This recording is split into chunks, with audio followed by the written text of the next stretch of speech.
Hello everyone, and welcome to another Jurassic Park video by Jeremy James Prutchick. Last week, I binge-watched the entire first season of Jurassic World Camp Cretaceous, and to be honest, I thought it was a lot of fun. I genuinely had a good time, and I think this show has a lot of potential for much more in the future. But what else did I think, you might ask? What did I think of the storytelling, the animation, or even the characters? Well, that's what today's video is going to be all about. I've decided to do an in-depth review on the first season of Camp Cretaceous. For this video, I'm going to give my initial and general thoughts on various aspects of the show. This is going to be an audio-only review, sort of like a podcast. So before I get started, there's a few things you should know. First one's a given. This review is going to be filled with spoilers for Camp Cretaceous. You have been warned. Second, I have not seen anyone else's review of Camp Cretaceous yet. This review is going to be based on my own viewing experience, not anyone else's. And finally, I know this is a longer video compared to what I usually upload, so I'm going to put timestamps in the description below that'll correspond with the topic discussed at that particular time. For example, if you want to hear me talk about my favorite character, check the description for the timestamp. So now that I got all those things out of the way, let's get started. Let's review the first season of Camp Cretaceous.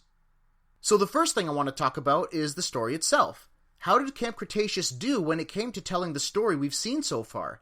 Well, the good thing is that the first season's only 8 episodes long, so depending on your schedule, it's easy to finish the whole season in a few hours, and in one sitting too, like I did. And because the first season is so short, there's less room for dragging things out. I mean, the characters have already seen and done so much in 8 episodes. Granted, I did find the first couple of episodes to be slower paced, but it did pick up afterwards and stayed pretty consistent throughout the rest of the season. There's no unnecessary filler and nothing's dragging on. Once the story picks up in Camp Cretaceous, the story structure more or less follows a very similar format that Jurassic Park followed in the second half of the movie, where the characters encounter a dangerous situation, then they take a short rest. They encounter another dangerous situation, then take another short rest. Rinse and repeat until they reach their destination. Finally, I like how the show throws in some key moments from the Jurassic World movie that coincide with Camp Cretaceous, like when Masrani's helicopter went down and the pteranodons escaped the aviary. Scenes like these give viewers a more specific idea of when the events in Camp Cretaceous align with the events in Jurassic World. All things considered, I think Camp Cretaceous does a good job of telling the story so far, and I hope it keeps up the good work. Next topic of discussion is animation. Camp Cretaceous is definitely a special addition to the Jurassic Park franchise because it's the first official cartoon. There's never been a Jurassic Park series before until now, so it's a different medium than the live-action movies we've seen all these years. So with that said, how did Camp Cretaceous look as an animation? Well, I think that the animation here kind of gives us a new yet familiar look at Jurassic World. There were different environments, some familiar like the Mosasaurus Lagoon, and some we've never seen before, like Camp Cretaceous. They were very reminiscent of Jurassic World, and a lot of the backgrounds had bright colors, especially the scenes involving the jungle. I think since this is a cartoon, the brighter colors make the jungle more vibrant, and that's a good thing. I really like the look of those scenes because it shows just how beautiful Isla Nublar really is. Another area of the animation I want to touch on is the visual aspect of the dinosaurs. Even though Camp Cretaceous is a cartoon, the dinosaurs and such did not look overly cartoony at all.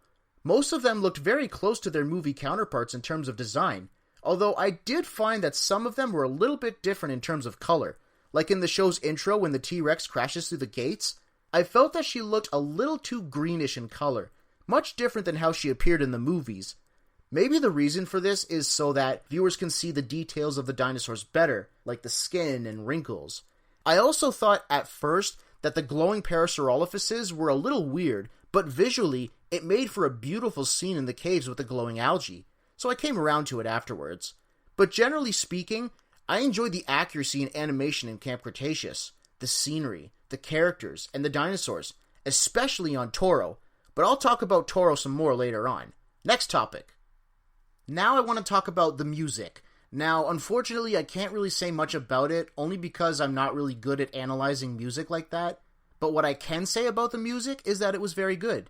It was very reminiscent of Jurassic World, and every scene that had music used it very well.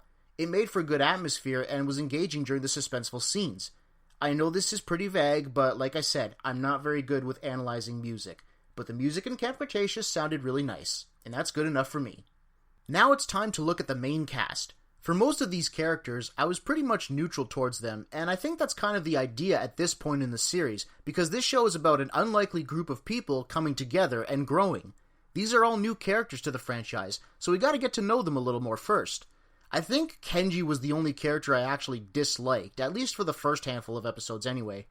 I think what's really unique about these characters is that they all have different unique personalities, and they bounce off each other really well. Perfect examples are Sammy and Yasmina. Sammy's really cheerful, bubbly, and talkative, while Yasmina is the exact opposite. So there's a dynamic relationship there that has a lot of potential for growth, where each character can learn from the other, in this case, Sammy and Yasmina. Now, I'm going to assume you've already seen the show, so I'm not going to bore you by going over every detail about each character, but I do want to give an honorable mention to the show's protagonist, Darius. I absolutely love his enthusiasm for dinosaurs. Right from the get-go, we know that this is a kid who loves dinosaurs. He's not snobby and doesn't act like some kind of know-it-all about it either. He's just like a kid on Christmas morning when he gets to Jurassic World, and he reminds me a lot of Gray from Jurassic World, who reminds me of myself. So Darius reminds me a lot of me. But as much as I like Darius, he's not my all-time favorite so far. He's probably my second favorite character.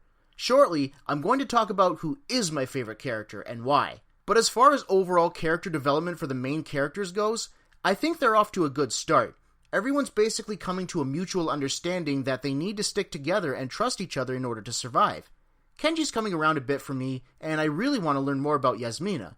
I'm going to talk more about character development later on in the video when I talk about Season 2.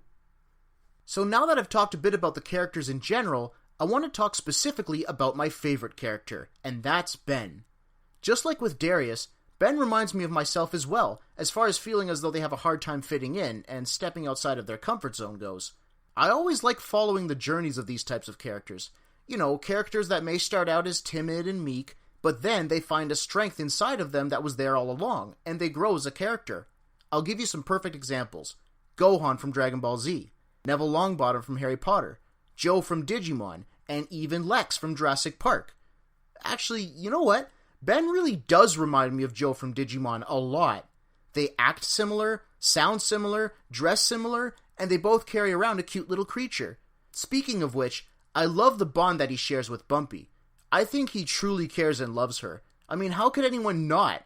Trust me, we'll get to that soon, don't worry. But anyway, Ben's another example of a timid character who finds their courage, and while I don't think he's reached his maximum potential yet, I do think he's on the right track. I mean, it's only been 8 episodes, and he's already found some courage. I think we can expect to see a lot more involvement in the story from Ben in the future. This goes for the other characters too. Like I said, it's only been 8 episodes. It's a little early for the character's development to peak so soon, but that's a good thing because we can only go up from here. And of course, you can't have Jurassic Park without dinosaurs, and Camp Cretaceous really treated us to some great things here. I already talked about the visual aspect of the dinosaurs in general, so for this section, I'm just going to talk about a couple dinosaurs that really stood out for me. The first one being probably my favorite dinosaur in the show, and a lot of other people's too, and that is Baby Bumpy. Oh my god, she is so cute. Such a cute little bundle of love. Just what I always wanted, my own little dinosaur. I will name her Bumpy, and I will hug her and pet her and squeeze her. And give her lots of snuggles. Oh my god, she's so cute, that little baby with her little baby eyes and happy smile. And just want to give her lots of snuggles and big hugs. Oh my god, she's so cute. Pardon me. But yeah, you get the idea. Baby Bumpy is just so cute. She's very loyal to the characters, and she's always following them around. She really has a special bond with the characters, especially Ben, as I mentioned earlier, and I really hope she survives by the end of this show. And I know in Fallen Kingdom, the volcano erupts, and most of the dinosaurs die, so hopefully she'll be one of the dinosaurs that got transported to the mainland. So we'll see about that. Like, I love Bumpy so much that I will make a special video just for Bumpy in the future. I promise you. So now that I've got the mushy stuff out of the way with Bumpy, I want to talk about another specific dinosaur, and that's Toro. One of the things I didn't like about Fallen Kingdom is that the Carnotaurus didn't get to shine as much as I wanted it to. So to see Toro have the action-packed scenes that it did in Camp Cretaceous was a nice treat. Oh yeah, you guys remember my most recent video about Toro being the same Carnotaurus in Fallen Kingdom? Well, it still hasn't been officially confirmed yet, but a lot of signs are really starting to point in that direction. Toro may still have both horns, but all those burns from the explosion really changed Toro's appearance. Their skin is all charred and darker in color, just like the colors of the Carnotaurus at the end of Fallen Kingdom. So we'll see. Bumpy and Toro are the dinosaurs that stood out for me the most, and I'm sure we'll get more special dinosaur characters in Season 2.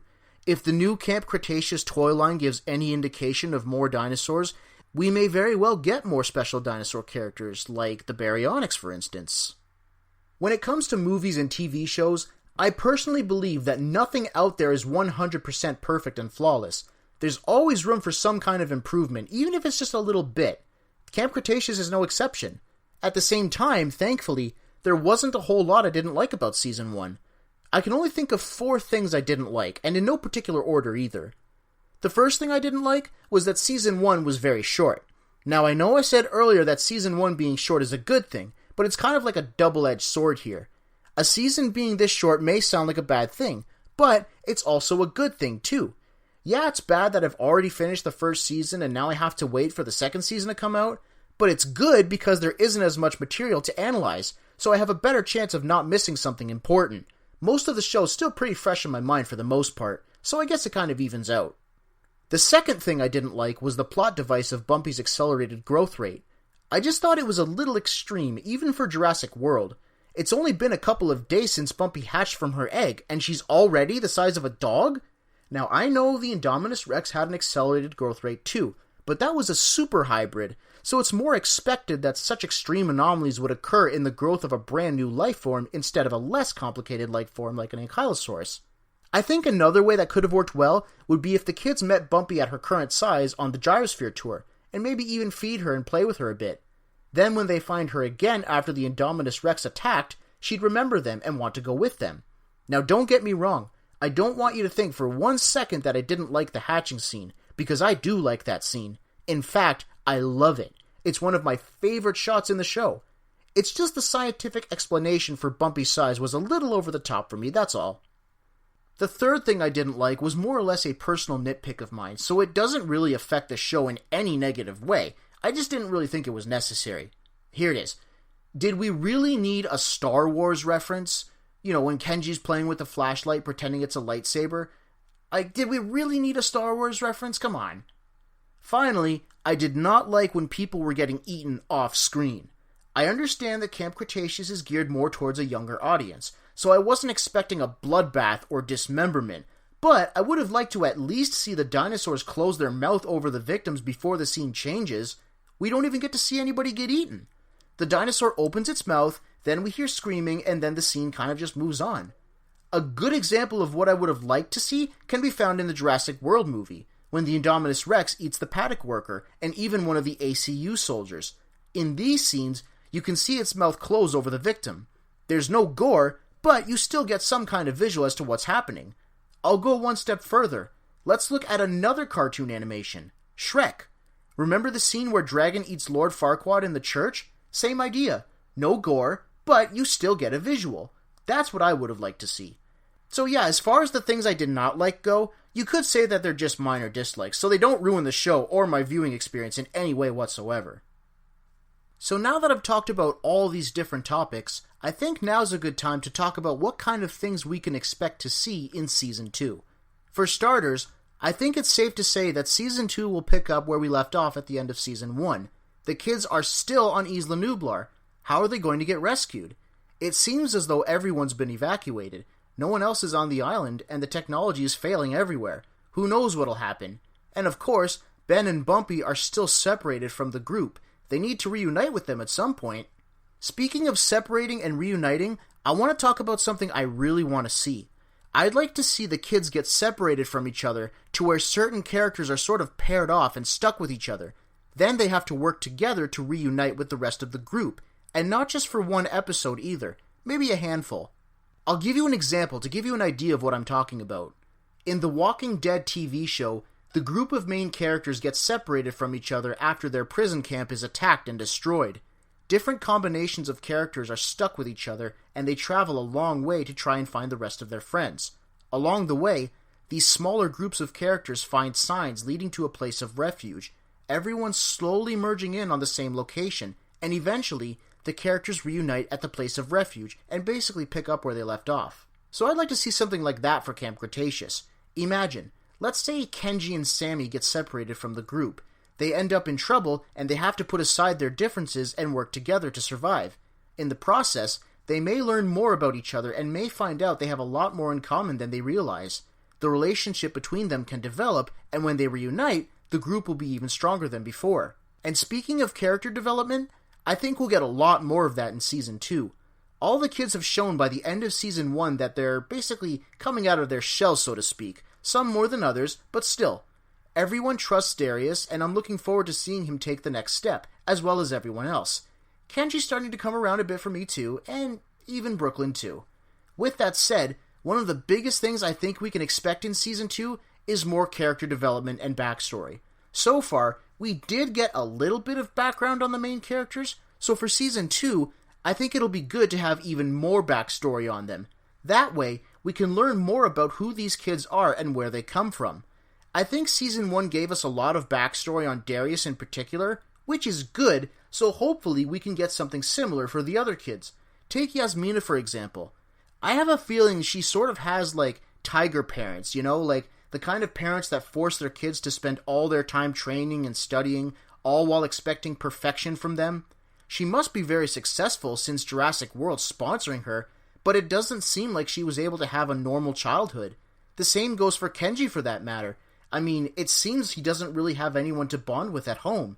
He may have a father, but not a daddy. So those are my thoughts on the idea of more character backstory. Now that I've gone over the big things I'd like to see next season, I'm going to go over just a couple smaller things I think would be cool to see or explore. One thing would be the T-Rex making an appearance, of course. Other than the video game scene in the first episode and the show's intro, the T-Rex wasn't featured in Camp Cretaceous. Even a small little appearance would be cool, so we'll see. I'm also really curious about the subplot of Sammy being a spy for Manticore. Maybe we'll get to learn more about the company, and maybe even see some of those employees come to Isla Nublar to try and do their dirty work. I seriously doubt it will go that far, especially at this point, but it's a possibility, I guess. And lastly, I'd like to see more of Isla Nublar. Maybe areas we haven't seen yet, like how we got to see the area for more aggressive carnivores like Toro.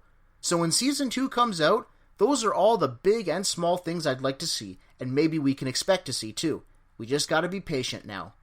So yeah, I think the first season of Camp Cretaceous is really fun, and it has a lot of great things going for it so far. The potential for even more great things is even better. I can't wait to see what's in store for Season 2. This concludes my review of the first season of Camp Cretaceous. I've never really done a review this long before, but I tried. So what'd you guys think of Camp Cretaceous so far? What did you like about it? Or didn't like? And what would you like to see in the next season? Talk about it in the comments. Thanks so much for watching.